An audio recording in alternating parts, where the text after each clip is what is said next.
Bonsoir à tous, bienvenue dans ce débat consacré au vivre ensemble.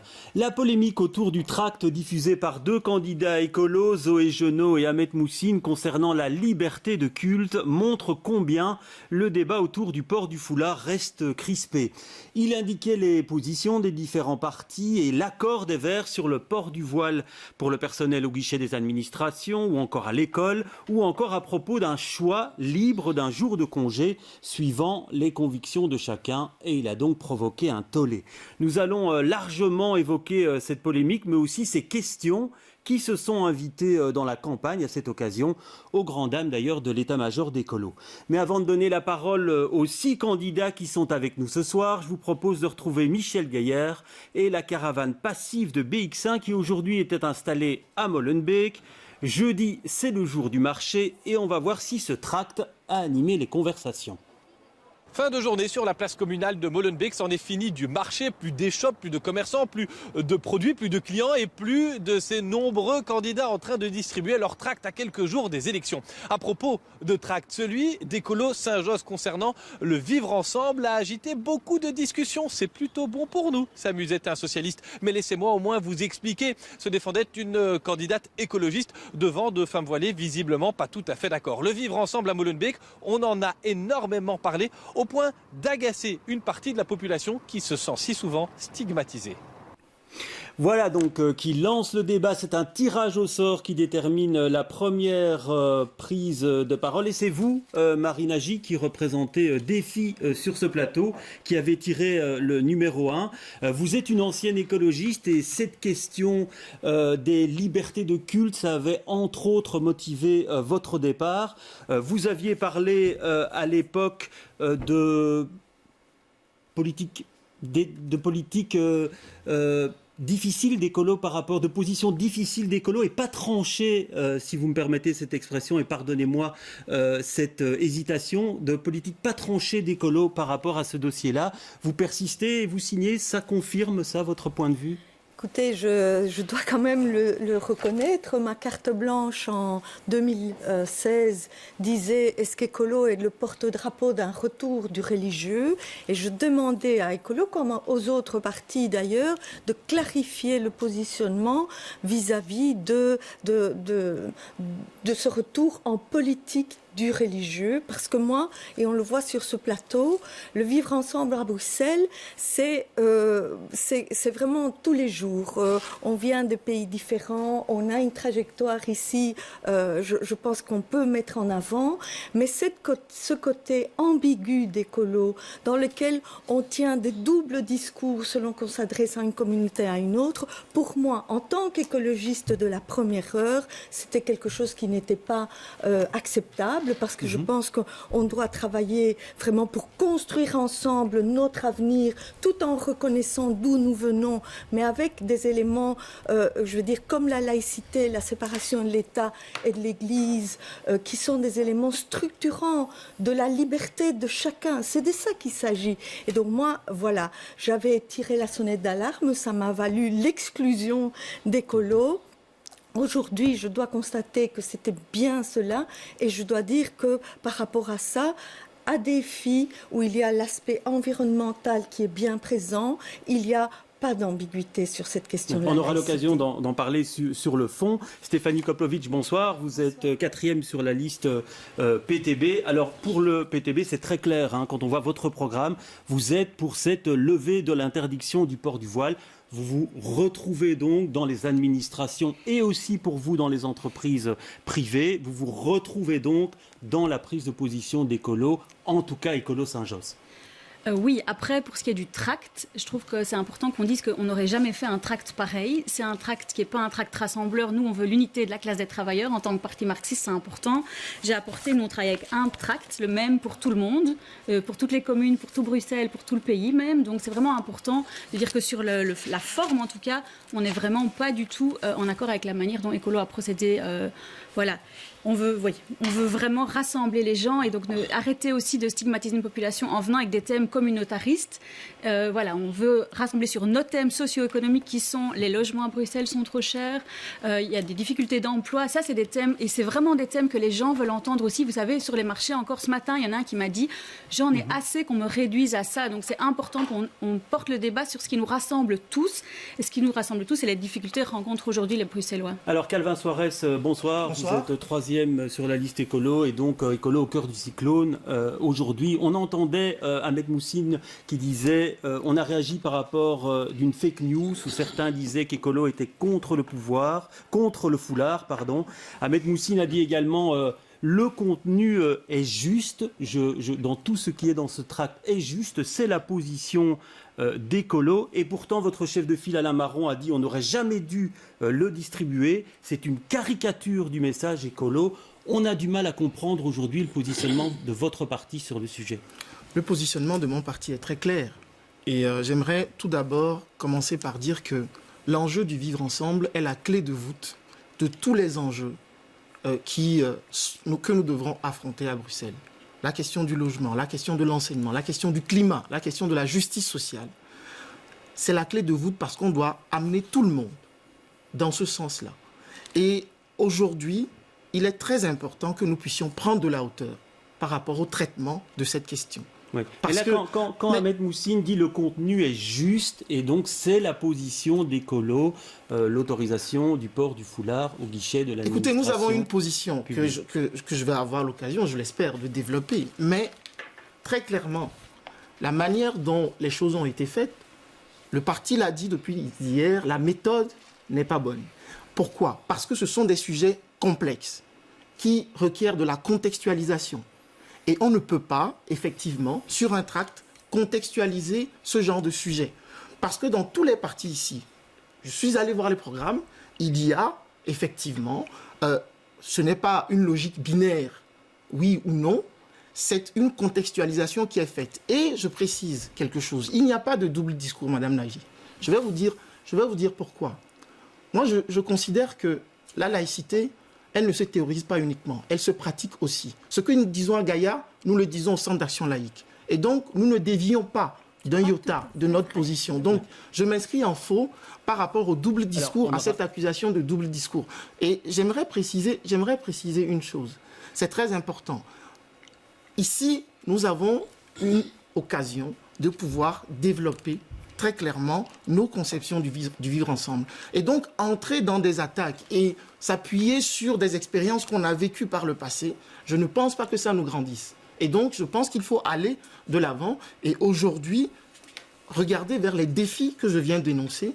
Et je regrette que la méthode ait permis à certains de pouvoir nous attaquer et de pouvoir dévier la population des vrais enjeux, en fait. Alors, Rachid Madran, bonsoir. Vous êtes troisième sur la liste PS. Quand on entendait les écolos de Saint-Josse, ils parlaient de fake news propagées par rapport à la position d'écolos contre le port du foulard.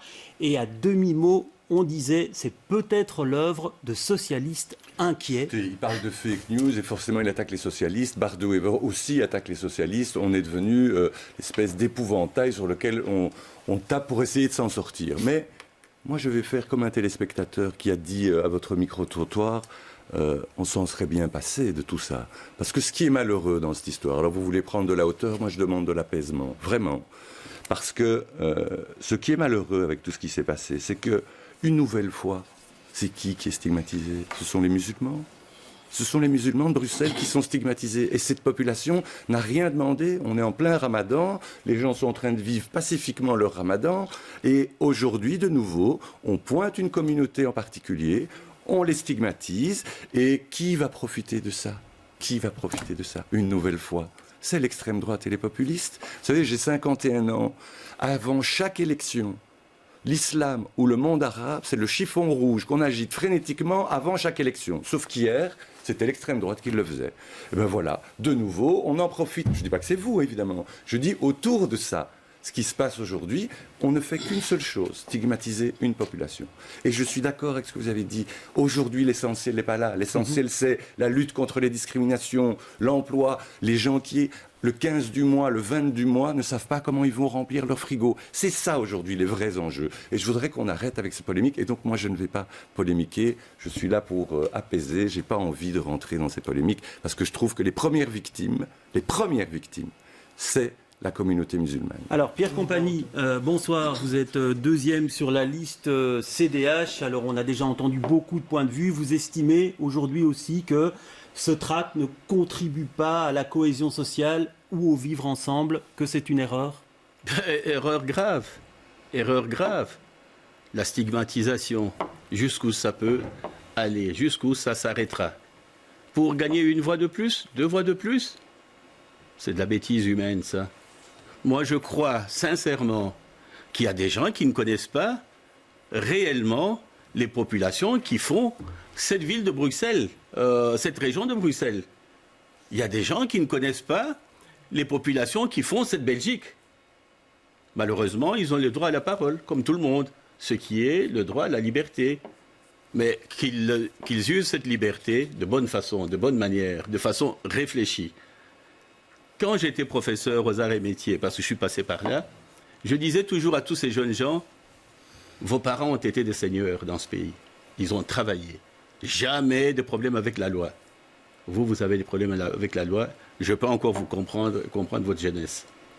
Eh bien, ces gens-là, vous allez être surpris, parce que j'ai entendu Madrane parler de son âge, mais tous ceux qui ont plus de 50 ans, Madrane, beaucoup d'entre eux ont pris la communion quand ils étaient gamins. Ils sont allés prendre la communion. Leurs parents, c'était des seigneurs. Ils ont laissé les enfants aller dans les églises en attendant que s'établissent les lieux de prière musulmanes. Et ces gens-là qui ont 50 ans aujourd'hui ne vont pas prendre la communion. Hein. Voilà l'apaisement de la société. Voilà ces seigneurs qui sont arrivés ici, qui ont creusé, qui ont travaillé la nuit. Voilà.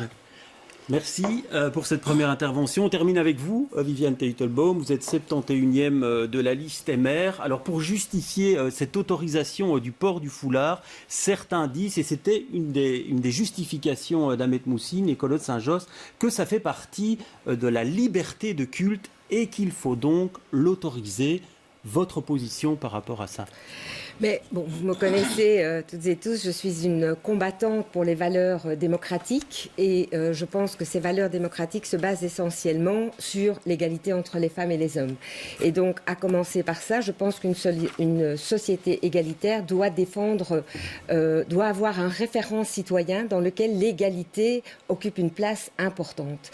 Et quand on part de ce principe-là, on ne peut pas admettre qu'il y ait une idéologie qui va soumettre la femme, qui va faire d'elle une personne qui ne va pas pouvoir être l'égale des hommes, à travers la mixité, à travers des horaires décalés, à travers des accommodements raisonnables, à travers le port du voile.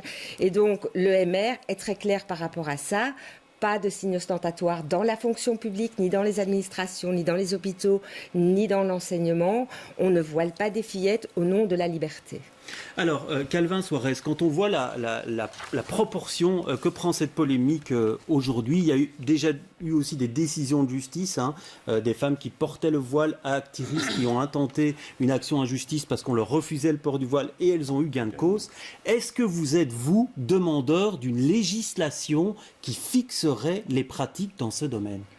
Ce que notre principe de base en ce qui concerne les droits et l'égalité, c'est la question de la liberté. Les libertés individuelles ont toujours été au cœur de nos combats, que ce soit, je prends l'exemple des femmes, la question de l'IVG, que ce soit la question de la communauté LGBTQI. Ouais, mais pour le port du voile, donc c'est le même justification, la liberté. Il y a, et c'est pour ça que je dis qu'il faut contextualiser, dans la mesure où nous considérons, par exemple, dans la fonction publique, que, contrairement à d'autres, nous ne sommes pas pour la neutralité des apparences. C'est-à-dire que certains considèrent que c'est ce qu'on voit qui est neutre. Non, nous considérons que ce sont les faits.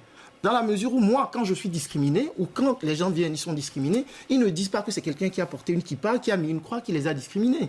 Non, pas du tout. Et donc là, je considère qu'on n'est pas dans le vrai. Et donc, nous considérons qu'il faut absolument qu'on se fixe un cadre. Le cadre, c'est la neutralité inclusive. Et donc un cadre légal et pas exclusive. Et oui, mais je rappelle une chose. C'est que chez Ecolo, par exemple, dans les écoles, nous estimons qu'il faut absolument qu'on considère qu'à l'âge de discernement, les filles ont la liberté, l'âge de discernement qui peut être décidé collectivement. Donc, parfois certains parlent de 15-16 ans. La fille peut avoir le droit, la liberté de porter le foulard. Comment peut-on interdire à une femme qui veut se vêtir comme elle le souhaite de le faire? Et donc, très, très clairement, il n'y a pas question d'accommodement raisonnable, de dire je ne vois pas de quoi vous parlez. Et en plus, nous considérons que les filles, les femmes, on les protège quand on les oblige à porter le voile. Ça, c'est très clair. Il faut agir contre ça. Mais il faut aussi leur permettre d'avoir la liberté de porter le foulard. Avec la contextualisation que je viens de donner. Ouais, alors sur cette question de la liberté, Viviane Teitelbaum, voilà, c'est autoriser ces femmes, si elles le souhaitent, à pratiquer leur culte et à donc garder ce foulard, même dans leur travail. Alors non, c'est-à-dire qu'il faut, donc on distingue deux choses, on distingue le public et le privé. C'est vrai que certains ont donné raison à des femmes dans le cadre de leur travail. La Cour européenne de justice a été dans l'autre sens à plusieurs reprises également. Donc c'est quelque chose qui crée une polémique. Maintenant, moi je voudrais quand même m'inscrire en faux quand on dit ce vêtement. Ce n'est pas un vêtement comme un autre.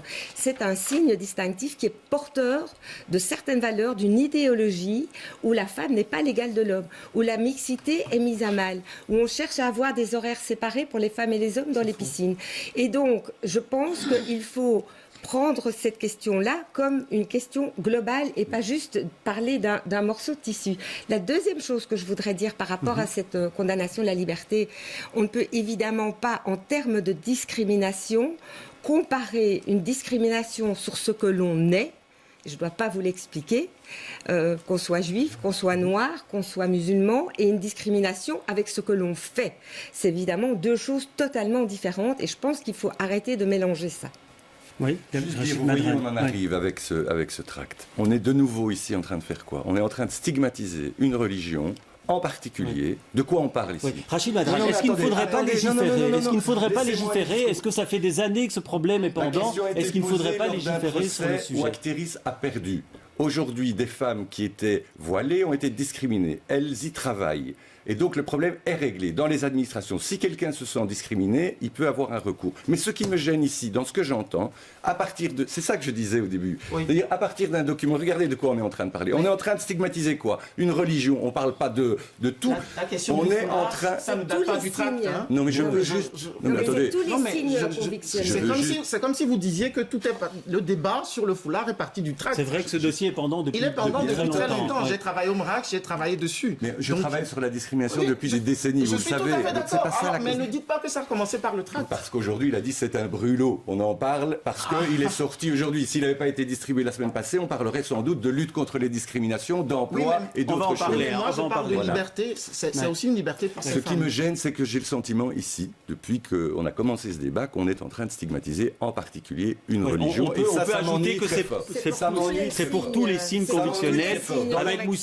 Ahmed Moussine, dans l'interview, citait l'exemple de la kippa. Dans notre Constitution, nous sommes un État de droit. Dans notre Constitution aujourd'hui, la liberté de culte est garantie. D'accord? Nous sommes un État de droit. Et donc la pratique religieuse est garantie. L'État n'a pas à s'immiscer dans la pratique religieuse. Dans notre pays, on a le droit de croire ou de ne pas croire. Et l'un et l'autre sont à respecter.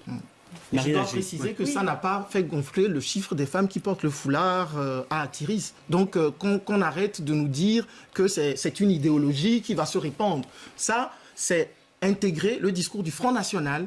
Alors, arrêtez, monsieur, ne m'insultez pas. Ne m'insultez pas. Non, ça c'est vraiment, c'est vraiment déplaisant. Vous ne savez plus quoi dire, alors vous répondez ça. Donc ça, franchement, il faut arbitrer. Quand on parle d'idéologie, c'est quoi? Vous vous rendez compte qu'on parle d'une liberté constitutionnelle et vous parlez d'idéologie? Non, quand on parle d'islam politique, et Ahmed Mourchine en parle souvent, il a demandé ma démission au Parlement bruxellois parce que je m'étais exprimée dans la presse sur le port du foulard. Il a exigé ma démission comme présidente du comité d'avis entre l'égalité des femmes et des hommes. Non, on est dans un autre contexte. Alors ne m'insultez pas. On vous a bien compris, Viviane Teitelbaum. Marie Nagy, sur le sujet, et puis je donnerai la parole à Stéphanie Koplowitz. Et j'aime bien comme Rachid pose la question. Nous vivons dans un État de droit où, justement, par la neutralité de l'État, par le fait qu'on sépare les convictions religieuses de tout un chacun et l'exercice de l'État, on a cette possibilité justement de respecter chacun dans ses croyances et dans ses non-croyances éventuellement. Et donc c'est ça que nous devons protéger et chérir, parce que c'est comme ça que nous arrivons à la société où chacun se sent chez lui, où chaque Bruxellois, quand il va à l'administration, peut se dire « je suis reçu » par le pouvoir public qui n'est pas de telle ou de telle ou de telle conviction, il est à mon égard aussi respectueux qu'à l'égard des autres. Et donc cette valeur intrinsèque et forte, c'est ça que nous devons défendre. Et c'est pour cela qu'il me semble très important de dire, voilà, la laïcité, c'est un principe de liberté et d'égalité et de respect. Et Bruxelles a besoin de ça. C'est vraiment notre avenir qui est en jeu. Stéphanie Koplowitz. Oui, donc nous, c'est clair, hein, on défend la séparation de l'Église et de l'État, mais pour autant, la neutralité, elle concerne le service qui est offert et donc pas l'aspect de la personne. Donc je trouve que c'est vraiment important de dire aujourd'hui, interdire le port des signes convictionnels dans la fonction publique, c'est priver toute une partie de personnes de l'accès à l'emploi. Et quand on voit l'état du marché de l'emploi, je veux dire, c'est vraiment compliqué. Et si ces discriminations sont possibles aussi, c'est parce qu'il y a des pénuries d'emploi, par exemple. Donc nous, on dit la neutralité, oui, bien sûr, mais c'est surtout la qualité du service qu'on propose. Et donc là, aujourd'hui, effectivement, tout ce discours, finalement, il fait quoi? Il stigmatise une population, je suis bien d'accord. Mais donc nous, on dit, et c'est pareil pour l'enseignement, aujourd'hui, il n'y a pas de cadre. Et donc, du coup, c'est laissé à la libre appréciation des directeurs. Donc, il se retrouve quoi? Il y a quelques écoles à Bruxelles qui acceptent que les jeunes filles viennent voiler. Et donc, il y a des gens, ça c'est encore une autre question, mais pour l'école, je veux juste finir, ça veut dire qu'il y a aujourd'hui des jeunes filles qui font un choix non pas en fonction des options proposées par l'école, mais en fonction des écoles qui vont accepter la manière dont elles vivent leur religion. Et ça, c'est pas acceptable. Donc il faut vraiment, et en termes d'enseignement, je pense qu'il y a vraiment des questions. Donc vous êtes demandeuse d'une législation qui fixerait les règles. Bien sûr, parce qu'aujourd'hui, c'est justement ça. On crée des écoles où, justement, elles n'ont pas le choix et elles n'ont pas puisqu'on parlait de liberté, elle est où la liberté de choix, d'option, quand on a 3-4 écoles où on peut aller parce que finalement, c'est que ces écoles-là qui vont accepter les jeunes filles. Ce sont les filles, ce sont les femmes. Attendez, parce que Pierre Compagnie, c'est pas encore... On parlait d'émancipation. L'émancipation, c'est l'accès à l'emploi, c'est l'accès à l'enseignement. Alors, Pierre Compagnie, c'est pas encore exprimé sur le sujet. On vous écoute. Je crois que profitons tous de l'état des droits.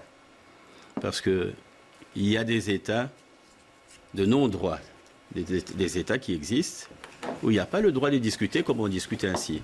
Mais alors, est-ce qu'il faut amener de telles discussions juste, je dirais, à quelques centimètres ou à quelques millimètres des élections? Je ne pense pas que ça soit raisonnable.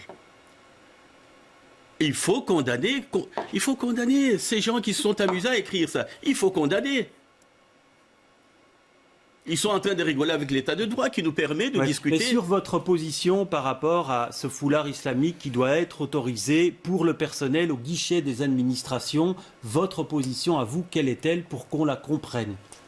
La position du CDH va dans le sens de ce qui a été décidé, qui a permis aux femmes de gagner chez Actiris.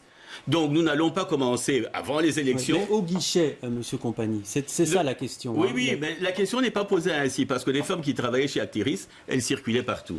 Donc il ne faut pas recommencer des discussions pareilles, parce que là, on donne encore raison à ces agitateurs. Donc vous êtes favorable au port du foulard, si je vous comprends bien. Selon la Constitution. Ce que la Constitution permet, ce que le droit permet, peut être fait. Si demain, il faut faire évoluer les choses, ces discutailleurs-là, ils peuvent relancer après les élections. Ils ont le temps. Les gens peuvent discuter calmement. Mais se retrouver Au marché, quelqu'un est en train de te demander, c'est oui ou non, avec son GSM ouvert. Alors, il faut arrêter ça. Sur cette question, Rachid Madran, que cette interdiction, à un moment, peut toucher un public qui est fragilisé sur le marché de l'emploi et l'empêcher d'accéder à l'emploi. Mais vous parlez à celui qui a été l'auteur de la loi sur la discrimination en 2008, celui qui a inventé le concept de territorialisation. Les 10% de recrutement à l'embauche, c'est nous. Dans l'histoire de ce pays, toutes les avancées en matière de lutte contre les discriminations l'ont été par des socialistes. Sauf que, la loi, pardon, attendez, je peux juste terminer parce qu'on ne va pas s'interrompre. Oui. La lutte contre les discriminations à l'embauche, 2008. Avant ça, il y a eu Moureau, la loi Moureau. Il y a eu la loi Anke-Links. Et puis, il y a un principe qui est ce qu'on appelle l'impérium. Vous parlez de... Prenons par exemple un magistrat, d'accord ? Un haut magistrat, le président de la cour d'assises, qui doit traiter des affaires extrêmement sensibles et qui a devant lui des populations d'origine étrangère. Qu'est-ce qui se passe dans ce cas-là ? Aujourd'hui, dans notre État, on n'est pas la France et on n'est pas le modèle anglo-saxon. Notre modèle à nous, c'est le modèle de la neutralité. C'est le pays qui organise le pacte scolaire.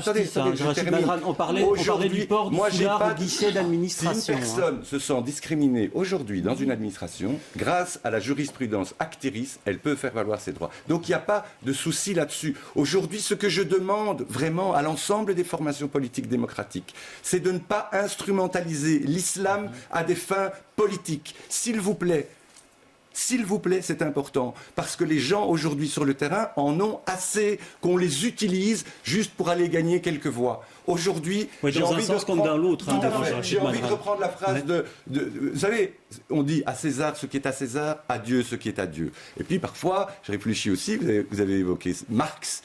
Je crois que Marx a dit un jour que la religion était l'opium du peuple. Oui, c'est dans tout un contexte. Il n'a pas juste dit ça comme ça. Je veux dire je me souviens de mes cours et j'ai commencé par dire les gens sont préoccupés par leur pension, par leur loyer, par leur emploi. J'en arrête. S'il vous plaît, vraiment, je vous demande, et monsieur a dit, il faut prendre de la hauteur. Moi, je dis, arrêtez de stigmatiser une population en particulier. Parce qu'il y a des enfants qui, aujourd'hui, sont musulmans et n'ont pas envie d'être stigmatisés. On vous a bien compris, Stéphanie Koplovitch, et puis je vous donnerai la parole. Je veux juste réagir sur la loi de 2008 qui a été revue récemment par Gauzois encore au Parlement. Donc la loi de 2008, vous la rappelez en quelques mots ? Oui, c'est une loi contre les discriminations, donc qui veut lutter contre la discrimination à l'embauche, qui a été revue par Gauzois. Ok, mais en novembre. Bon, depuis, vous savez combien il y a eu de testing ? J'ai même pas besoin de mes deux mains. Le testing, on y viendra. Non, mais je veux dire... Qu'est-ce que vous avez fait en matière de lutte contre les discriminations depuis 150 ans en Belgique ? Non, mais on a proposé justement qu'il y ait des sanctions. Vous pouviez accepter notre amendement sur les sanctions, par exemple. On parlait d'instrumentalisation, je voudrais que vous répondiez par rapport à cela. J'aimerais répondre en disant la réaction. Oui, pas moi particulièrement, mais la réaction hier de la direction du parti a été très claire. Donc, elle était destinée effectivement à apaiser le débat et à sortir de la stigmatisation. Et donc, je ne vais pas m'étendre sur ça. Donc, si nous voulons aller plus loin dans le débat, arrêtons de chaque fois revenir à ça, puisque la direction du parti a pris position très fortement et très clairement. Sur la question des discriminations, j'aimerais dire... On y viendra aux discriminations, mais je voudrais qu'on épuise ce débat-là. Je n'aimerais pas qu'il y ait de l'incompréhension. Ce que je voulais dire tout à l'heure, j'ai beaucoup de respect pour le travail que vous faites pour les femmes, énormément. C'est très important dans la mesure où, quand on parle du foulard, et j'ai reçu énormément de femmes quand j'étais au bureau des plaintes du MRAX, c'était un déchirement de la maman qui a 50 ans, qui a eu un choc dans sa vie et qui a retrouvé une spiritualité, à l'enfant de 15 ans qui est exclu de l'école parce qu'il porte le voile, il y a là un problème qui touche principalement les femmes. Et ce ne sont pas les hommes qui en souffrent. Et j'aimerais dire que sur les discriminations, très clairement, c'est très bien. Nous avons, sur le testing, nous avons été proactifs. On y viendra, s'il vous plaît. On va arrêter parce que le testing, qu'on en parle dans quelques minutes, mais je voudrais épuiser ce débat sur le port du foulard. Viviane Teitelbaum, je vous donne la parole et ensuite on terminera avec Marine Agy. Merci. Donc, moi, je voudrais dire qu'au niveau du MR, on parle de tous les signes convictionnels et philosophiques. Il ne s'agit pas de stigmatiser une religion. Moi, je veux vous donner un exemple. Quand vous dites que vous êtes pour le port du foulard dans la fonction publique, le port de signes ostentatoires, on va le dire de manière plus globale, dans la fonction publique. Mais je vais terminer ma phrase. Liée à l'interdiction. Je trouve que ce n'est pas une question d'être pour ou contre le foulard, c'est une question de dire est-ce qu'on accepte de discriminer une population. Je vous laisse finir, pardon. C'est gentil. Alors, si vous prenez un hôpital public, vous avez une jeune fille chrétienne qui voudrait faire une IVG. Si son infirmière porte un habit de nonnette, elle va être embarrassée à demander une IVG. Si on a une jeune femme d'origine musulmane qui vient pour d'autres préoccupations et qu'elle va se retrouver face à une personne qui porte le foulard, elle va être embarrassée. Et donc, c'est un signal qui est donné de la part de l'autorité publique sur un engagement de société. Ça, je pense quand même qu'on est d'accord que le port de signes ostentatoires, philosophiques ou religieux, est un engagement qu'a la personne vis-à-vis de son mode de vie, qu'elle impose par l'extérieur. Alors effectivement, nous vivons dans une société où le religieux appartient à la sphère privée. Je pense que la laïcité garantit la neutralité de l'État. Je pense qu'elle garantit la liberté de religion. Et moi, je voudrais vraiment insister que c'est important que toute une et tout un chacun puisse exercer librement le culte de son choix ou ne pas exercer de culte ou sortir du culte dans lequel il a été élevé avec liberté, avec un choix qui est fait, avec sa conscience à il ou à elle. Et donc, c'est important de replacer ça dans ce contexte-là. Marie Lagy. Donc moi je redis la neutralité de l'État, le principe de laïcité et que chacun en confiance peut s'adresser à l'État parce que l'État ne représente pas l'un ou l'autre ou une conviction plutôt qu'une autre. Il respecte tout le monde. C'est un principe d'égalité et de liberté. Il y a des pays où ce n'est pas le cas, où il y a une religion d'État et les autres, ils ont un petit peu difficile à exister.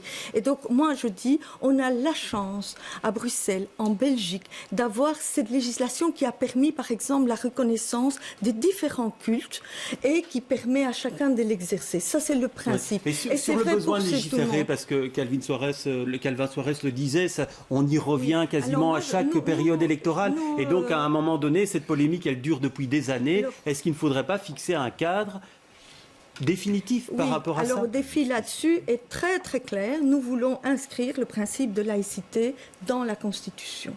Parce que comme ça, tout ce qui découle de ça, eh bien, ça sera beaucoup plus clair.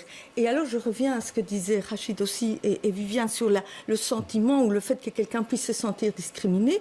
Heureusement que nous vivons dans un état de droit et où les droits individuels peuvent se faire valoir aussi face à la loi. Et donc, je ris un peu parce que Rachid disait que les législations anti-discrimination n'avaient avancé qu'avec les socialistes, mais la première... Le premier signataire, c'est Didier. C'est vrai, mais la première législation pour lutter contre la discrimination à l'embauche, qui est un problème grave, qui touche l'ensemble des jeunes bruxellois et des personnes d'origine étrangère, eh bien la première fois, alors c'est pas parfait, madame, c'est pas parfait, parce que la perfection, elle est d'un côté de la table, elle n'est pas dans la mais c'est efficace. Ça veut dire que si une personne se sent discriminée, eh bien, il y a la discrimination. La discrimination, on en parle dans quelques minutes. Très mais je voudrais revenir sur un élément que vous avez cité. Il faut que les politiques donnent l'exemple en matière de laïcité. Vous entendez quoi? Donnez-nous des exemples concrets. Je l'ai dit tout à l'heure, la laïcité, ça se pratique. Et ça ne se théorise pas uniquement. Moi, je pense que... Et donc, dans la pratique, qu'est-ce qui ne fonctionne pas? Vous dénoncez des doubles discours des politiques? Nous nous sommes mis une éthique, c'est-à-dire de ne pas mêler la politique à la religion. Et ça, c'est très clair. Quand on voit qu'il y a des responsables politiques qui vont faire campagne dans des mosquées, nous sommes contre. Et donc, on ne peut pas, d'un côté, on nous accuse de double discours.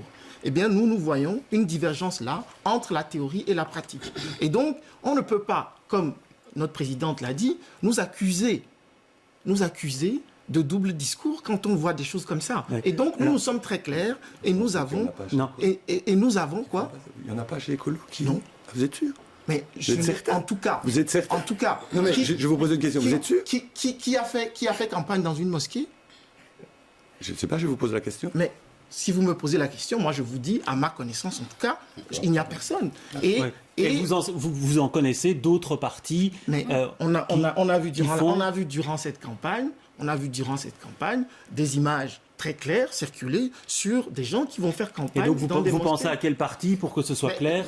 Je pense à des filles par exemple. Je pense au bourgmestre Claire Failly. Oui, Alors, ça, parlant de fake news, c'est fake news. Il y a des iftars, des ruptures de jeunes qui se font partout et où je vois plein d'écolos, plein de PS. Le bourgmestre de Schaerbeek va à une de ces ruptures de donc, ne racontez pas. Je sais, vous êtes à terre sur cette question, mais arrêtez cette surenchère. Ce n'est pas une surenchère, puisque vous nous accusez de... Il est normal qu'un bourgmestre soit invité à une rupture de jeunes. Je pense qu'on vous a compris. On parle des mosquées, on pourrait parler aussi des églises évangéliques. Vous vous sentez visé, monsieur Compagnie? Vous allez être surpris, je ne suis même pas visé. Que du contraire, tous mes amis qui sont dans les églises, dans les mosquées, parce que j'ai des amis partout, certains m'ont dit, mais viens comme les autres.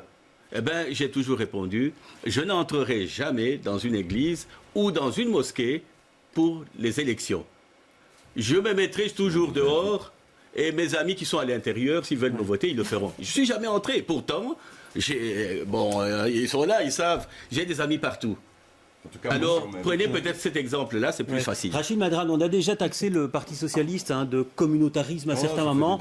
Et on disait aussi que on fait campagne peut-être pas de manière publique, mais de manière privée, parfois en langue arabe, parfois en langue turque, et qu'on dit des choses qui sont contraires au programme du Parti socialiste. Mais j'ai entendu par rapport c'était à les cela. fake news. Moi je dis, vous savez, ça fait 20 ans qu'on nous attaque, nous le PS. Moi je suis fier d'être au PS parce que c'est le parti qui a fait rentrer des gens issus de l'immigration il y a des décennies. Et moi, je suis un enfant de l'immigration. Quoi, ça gêne aujourd'hui d'avoir des Belges... Non, sur le double discours, simplement. Attendez, simplement. Oui, mais le double discours, on le pose toujours à des gens issus de l'immigration. Est-ce que c'est un problème qu'il y ait un ministre qui s'appelle Rachid? Est-ce que c'est un problème qu'il y ait des députés qui s'appellent Mohamed, Fatima, Nassera? Est-ce que c'est un problème qu'il y ait des bourgmestres? On ne pose ces questions qu'aux élus d'origine étrangère. Alors maintenant, je vais vous le dire, définitivement.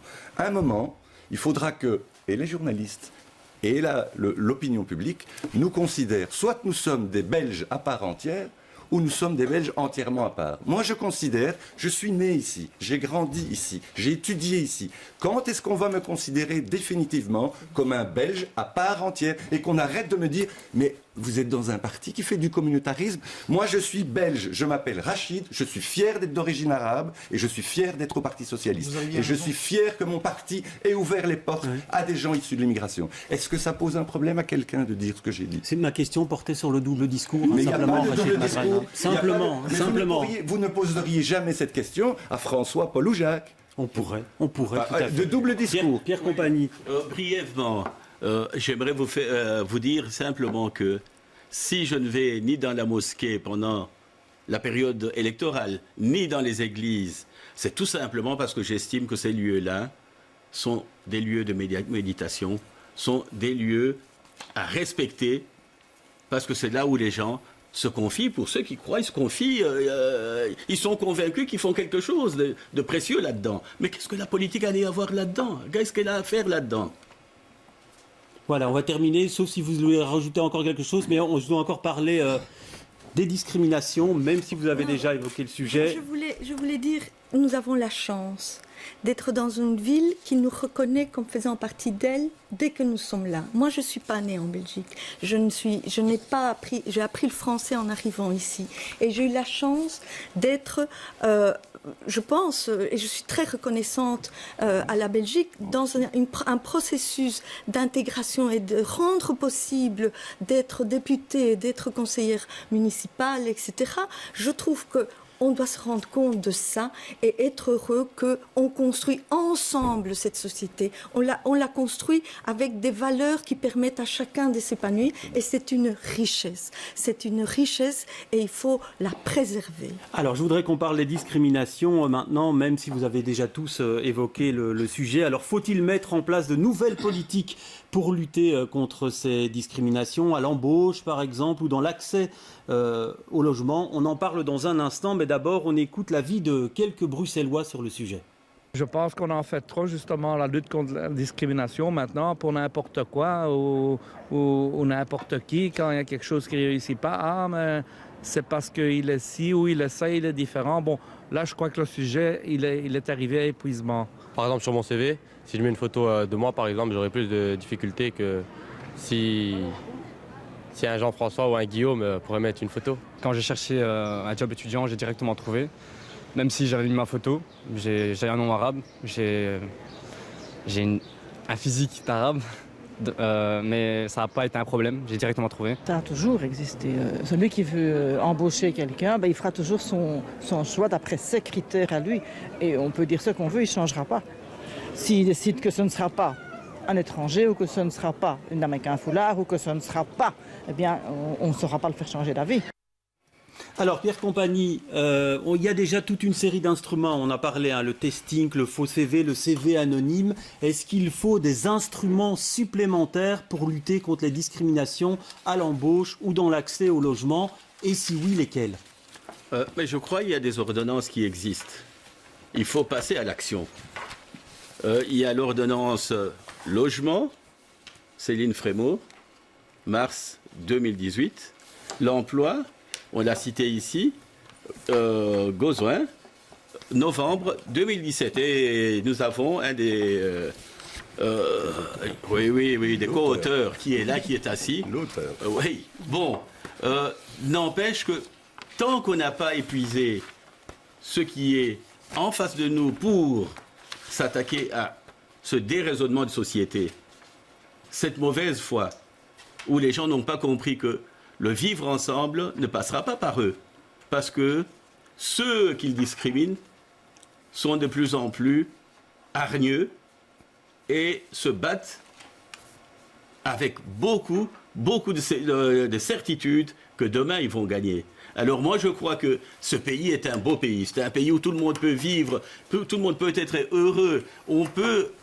la Belgique, elle ne se connaît pas.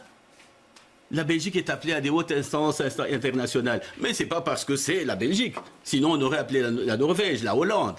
Mais c'est parce qu'elle a un passé énorme, avec un pays énorme. Et puis, elle accueille des pays qui amènent encore des produits ajoutés, contrairement à ce qu'on avait dit par quelqu'un en début de législature. On est là, le Maroc, la Tunisie, les autres pays d'Afrique où l'on va chercher l'uranium et autres, là, le Mali et ainsi de suite. On peut en citer. La Belgique a la chance de pouvoir vivre en direct avec ces pays-là. Elle n'a pas besoin de passer derrière les multinationales. Et donc, si j'ai bien compris, vous préférez d'abord qu'on utilise les instruments disponibles avant d'en créer de nouveaux. Qu'on utilise d'abord les instruments qui existent et qu'on soit sérieux et sévère avec ça. Et là, on verra le changement. Alors, Stéphanie Koplovitch, quand on voit dans votre programme, vous allez un petit peu plus loin. Vous dites qu'il faut des objectifs chiffrés obligatoires de personnes issues de l'immigration, tant pour le privé que pour le secteur public. Donc, il faut un instrument coercitif, selon vous? Oui, il faut des sanctions. On voit bien que ça ne marche pas sans sanctions. Je fais juste un parallèle avec la mise à l'emploi des personnes handicapées, par exemple. On voit qu'on a voté une ordonnance à Bruxelles qui vise 2,5% de personnes handicapées. On est très loin de l'avoir atteint. Par contre, si on prend juste l'exemple de la France, qui a un objectif plus ambitieux de 6%, mais qui a mis des sanctions en place, ça fonctionne. Donc on voit qu'il faut vraiment, sans un mécanisme de sanction, et surtout... Attendez, vous permettez juste... Comment vous les identifiez? Donc attendez. Donc, ce qu'on propose aussi, c'est de faire des testings proactifs. D'accord? Et donc, voilà. Le truc, c'est que si on attend... Parce que vous aviez dit évaluer le pourcentage. Non. Donc, ce que je veux expliquer, c'est que les gens aujourd'hui, et on le sait, vous le savez aussi, 9 personnes sur 10 qui sont discriminées ne portent pas plainte. Donc, c'est aux autorités publiques de faire des testings. Donc, par exemple, on a eu une campagne qui s'appelait Samira Cécile. Vous connaissez cette fameuse histoire. Cette jeune dame, elle remplit son CV. Samira, elle n'est pas prise. Le même CV, Cécile, directement. Oui, mais ce que je veux dire, c'est que du coup, maintenant, les pouvoirs publics, elle est bien à l'ordonnance. Elle va dans le bon sens, mais on doit aller plus loin. Mais oui, on dit ça. Mais on doit aller plus loin et on doit être dans les vraiment... entreprises. Comment est-ce que vous faites? Quel pourcentage? Et qu'est-ce qu'on fait comme sanction si on n'arrive pas à ce pourcentage? Ou si on ne trouve pas la main-d'œuvre nécessaire. Il y a par exemple énormément d'argent qui part de la région et d'Actiris en subside aux entreprises, par exemple dans le cadre des plans diversité. Mais ok, on donne cet argent et après quoi? Comment est-ce qu'on peut évaluer si vraiment les entreprises ont mis en place des plans de diversité et qui permettent de diversifier les personnes à l'emploi? Donc il faut réfléchir à tout ça évidemment avec le secteur et tout ça. Je ne peux pas vous dire aujourd'hui pratiquement comment on va faire, mais ce qu'on voit c'est que si on n'est pas proactif et que si on ne met pas de sanctions, ça ne fonctionne pas. Et je veux juste terminer en disant, il faut aussi mettre le cadre. Si les discriminations sont possibles aujourd'hui, c'est parce qu'il y a trop peu de logements, trop peu d'emplois, et que donc on met les gens dans notre société en concurrence les uns avec les autres en permanence.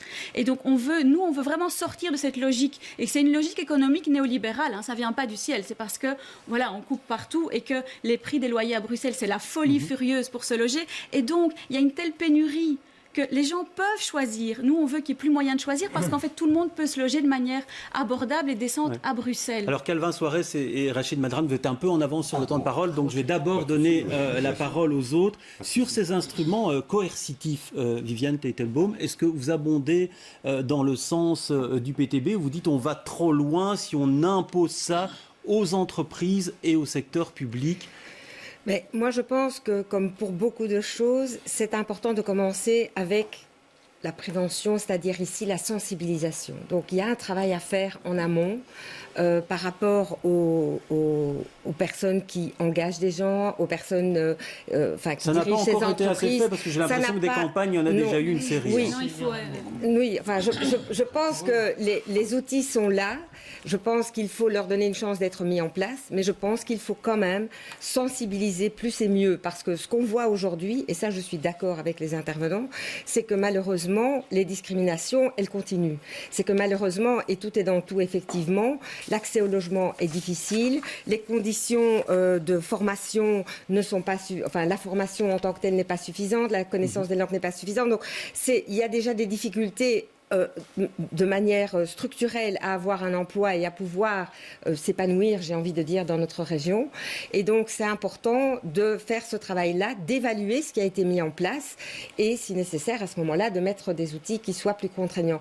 Mais en tout cas, ce qui est important, c'est de lutter de manière globale contre tout ça et pas au coup par coup. Parce que ce qu'on voit quand même dans les différentes législations en région bruxelloise, c'est qu'on ramène chaque fois, après la transposition de la directive européenne, par à coup des petites choses qui vont essayer de compléter, colmater les brèches. Et donc nous, ce que nous voudrions, c'est avoir une vue d'ensemble et travailler sur ce qui existe et essayer d'avancer comme ça déjà. Alors Marina J, visiblement, ces nouveaux instruments, quand on entend certains, ne seraient pas assez utilisés. Qu'est-ce qu'il manque aujourd'hui pour que ce soit le cas? Alors, il y a un chiffre qu'on doit garder en tête. Le taux d'emploi pour les personnes d'origine belge est à peu près de 71%. Le taux d'emploi à Bruxelles. Le taux d'emploi pour les personnes d'origine diverse est de 35%. Donc, il y a un problème. Il y a un problème qui est celui identifié des discriminations. Il y a aussi parfois un problème des reconnaissances des compétences. Par exemple, le fait qu'on ne reconnaît pas les diplômes, soit par les équivalences. Donc, justement, pour le moment, dans ce nouvelle ordonnance qui a été quand même votée sous cette législature, je le répète, initiative de ce gouvernement, il y a ce qu'on appelait une stratégie 2025, c'est-à-dire où l'objectif est d'arriver à avoir un taux d'emploi équivalent entre les populations d'origine belge. Et tout ça est très délicat et très difficile à calculer parce qu'il n'y a pas de statistiques ethniques et donc c'est compliqué d'évaluer ces choses. Mais ce qui est clair, c'est qu'aujourd'hui, il y a un instrument qu'on peut renforcer.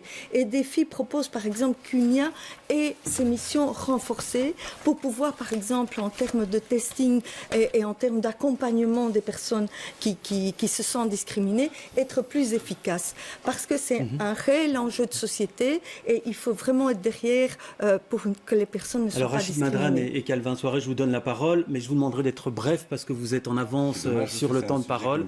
Oui, effectivement, mais le temps nous est compté, je suis désolé, je vous écoute.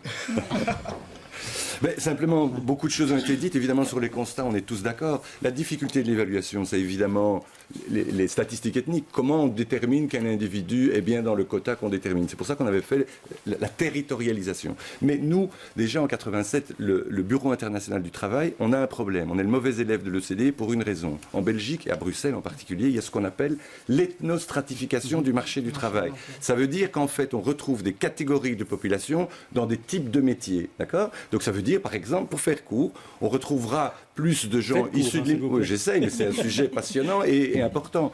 C'est-à-dire qu'on retrouve aujourd'hui les enfants de l'immigration dans les métiers pour lesquels on a fait venir les parents. Par exemple, vous allez trouver, par exemple, beaucoup de femmes issues de l'immigration dans ce qu'on appelle pudiquement le service aux entreprises. C'est quoi le service aux entreprises? C'est le nettoyage. C'est le nettoyage de bureaux. Alors, on a compris le constat, votre proposition. Alors nous, c'est ce qu'on a fait, amplifier tous les programmes qui ont été mis, mais aussi au niveau des entreprises privées. Aujourd'hui, il faut qu'on soit partenaire avec eux, avec les entreprises privées. Parce qu'aux États-Unis et dans les pays anglo-saxons, tous les pays qui font de la diversité, les entreprises privées qui font de la diversité, ben le constat, c'est qu'elles sont plus performantes, qu'elles sont plus efficaces, qu'elles sont plus innovantes. Parce qu'en fait, quand on a des employés qui ressemblent à la population, ils sont plus performants. Je vais devoir vous couper. Alors, Calvin Soares. Oui, tout à fait. Alors, rapidement, s'il vous plaît. Rapidement, donc, je suis d'accord sur le fait qu'il faut amplifier les outils, le fait de rendre proactif. Les testings, c'est très important. Non, oui, c'est dans le programme. C'est très non, le rendre proactif parce que si on n'a pas assez de plaintes, c'est que déjà il faut faire de la publicité autour de ça, c'est-à-dire le fait que les gens soient au courant et puissent il y a la preuve. Oui. Mais si je peux terminer, je voulais juste dire qu'il faut effectivement être beaucoup plus proactif au niveau des inspections, par exemple, c'est essentiel, et que les gens soient au courant qu'ils peuvent porter plainte et qu'on puisse faire ce testing. Alors, sur le long terme, quand même, on parlait de quand on est dans la tête de quelqu'un l'a dit dans la petite vidéo, il est très important de travailler sur les ressorts historiques qui créent la discrimination, les stéréotypes. On a eu un rapport de la Fondation Roi-Baudouin qui fait le constat que notre histoire crée des stéréotypes et que la question de la décolonisation est très important, l'enseignement. Voilà, je vais devoir vous arrêter. La question de l'enseignement du racisme aussi à l'école. Je voudrais qu'on parle de la cohésion sociale. Je devais diffuser un petit micro-trottoir où on parlait de où on demandait aux gens si on se rencontrait assez entre différentes nationalités. Le constat qui était posé, c'est que ce n'était pas le cas. Donc il n'y avait pas assez de rencontres entre différentes nationalités. Il y a donc une ségrégation spatiale. Comment fait-on pour arranger les choses? Pierre Compagnie, vous êtes en retard sur le temps de parole. Quels instruments mettre en œuvre pour faire en sorte que les gens se rencontrent entre différentes nationalités? Mais c'est une question très intéressante pour quelqu'un qui vient de Gansoren. Petite commune. 2 personnes. Plus de 180 nationalités. Alors imaginez que là-dedans, tout le monde circule en paix. Et que tout le monde comment se parle. fait-on pour que ces gens se rencontrent? Pour que ces gens se rencontrent, il y a des outils qui sont maintenant de plus en plus mis en œuvre par l'Europe. Vous avez les fêtes de quartier. Chez nous, à Gansorne, quand cela se fait, il y a des fêtes un peu partout. Il y a aussi nos centres culturels, les lieux de développement de la culture, où les gens sont souvent invités. Il y a la commune. À la commune, vous venez voir le bourgmestre, vous venez quand vous voulez. S'il est là, il vous reçoit. Et les gens se parlent chez nous dans les rues, les gens se parlent chez nous dans les cafés. Ne négligeons pas les cafés. Alors, Stéphanie Koplovic, que mettons en place au-delà des fêtes de quartier? Oui, c'est ça, parce que c'est chouette, les fêtes de quartier, mais je pense qu'on ne va pas résoudre le problème de fond. Donc, je vais revenir à ce qu'on disait. Il y a encore une étude de la FGTB qui est sortie il y a 2 jours et qui dit que les personnes issues de la diversité sont surreprésentées dans les emplois les moins bien payés. Oui. Voulez-vous parler de la cohésion sociale et de la manière de se rencontrer? C'est tout à fait... Non, mais la cohésion sociale, ça vient de la ségrégation sociale. Et donc, du coup, de la ségrégation spatiale, c'est logique. Donc, les gens sont moins bien payés. Donc, les gens se rassemblent dans des endroits où les loyers sont les moins chers aussi. Et on sait combien c'est compliqué d'avoir un bon loyer à Bruxelles. Et donc, logiquement, cette ségrégation sociale, elle devient spatiale. Et donc, les gens restent entre eux et donc ils ne se mélangent pas. Donc, nous, ce qu'on dit, c'est qu'il faut rendre du logement abordable partout à Bruxelles. Et comme ça... Et évidemment aussi relever les salaires en passant, et mieux travailler sur les discriminations. Mais donc du coup, si l'accès au logement est plus facile partout, on va se retrouver moins dans cette ségrégation spatiale. Donc il y a un lien. Viviane Teitelbaum. Oui. Alors, moi, je vais parler... Rapidement, parce qu'il reste moins de 2 minutes. Alors, moi, je vais parler rapidement, mais je ne comprends pas qu'on ait réussi à parler de tout ce dont on a parlé sans parler quand même d'une discrimination fondamentale dans notre société et qui touche à la cohésion sociale. C'est quand même le sexisme. Quand on parle de stéréotypes, quand on parle de discrimination, quand on parle... Je veux dire, on a quand même un gouvernement ici, enfin, des gens qui sont dans le gouvernement bruxellois qui se félicitent de beaucoup de choses. Moi, ce que je vois, c'est que les actes homophobes, ils ont augmenté de manière exponentielle. Oui. Les actes antisémites ont augmenté de manière exponentielle, le sexisme a augmenté de manière exponentielle, le harcèlement de rue touche 98% des jeunes femmes. Et donc je pense qu'à un moment donné, quand on parle de ségrégation, on doit aussi parler de mixité. Qui dit mixité dit aussi mixité femmes-hommes. Et dit aussi, et c'est vrai qu'on aurait aimé avoir 2 heures de débat. On pourrait parler aussi des discriminations liées au handicap. Hélas, on n'a pas beaucoup le temps de le faire dans ce débat. J'en suis désolé, mais on pourra y revenir sans doute plus tard. Marine Agy, il reste très peu de temps, donc je vous demandais d'être très bref. Je reviens sur l'idée des contrats de quartier. Bruxelles a beaucoup changé grâce à cet outil qui réunit régions et communes pour améliorer l'espace public, la qualité de vie. Et donc dans les quartiers qui sont aujourd'hui encore les moins riches en espaces verts, en arbres, en capacité d'attirer le mélange des populations et où les populations locales souffrent d'une pollution de l'air, par exemple, extrêmement importante. Je crois que toute cette idée de continuer ce travail des contrats de quartier avec tous les aspects cohésion sociale et de faire venir les gens dans les lieux de rassemblement, par exemple le centre-ville, est une manière de se rencontrer, Le défi est aussi pour la suppression du principe de proximité dans le décret inscription. D'accord, mais ça on aura un débat enseignement, donc on aura l'occasion d'en parler. Un défi pour vous, pour terminer, Rachid Madran, 20 secondes. Ok, pour le logement, un objectif à atteindre, c'est 15% de logements à finalité sociale dans chaque commune. Ça permettra de diminuer la ségrégation urbaine et spatiale et ça augmentera la mixité et alors le prêt à 0% pour l'acquisition, notamment via le fonds du logement. Je pense que c'est extrêmement important pour permettre à des familles d'aller se loger peut-être dans des communes où ils n'auraient pas eu l'occasion de le faire. C'est un moyen intelligent de réguler les loyers. Je suis d'accord que les gens vont là où ils peuvent louer à moins cher. Ensuite, il faut désenclaver les quartiers, il faut de l'aménagement, il faut effectivement végétaliser les quartiers. C'est pour ça que nous avons proposé dans notre programme un parc ou un espace vert tous les 300 mètres. Et donc, les quartiers pauvres ont besoin de respirer autant que les quartiers riches. Voilà, merci en tout cas d'avoir participé à ce débat qui a déchaîné les passions, mais en tout cas des choses ont été dites. Merci d'y avoir participé. On se retrouve demain pour le dernier débat de la semaine. Il sera consacré à la mobilité et là aussi, il y aura sans doute de la passion dans l'air.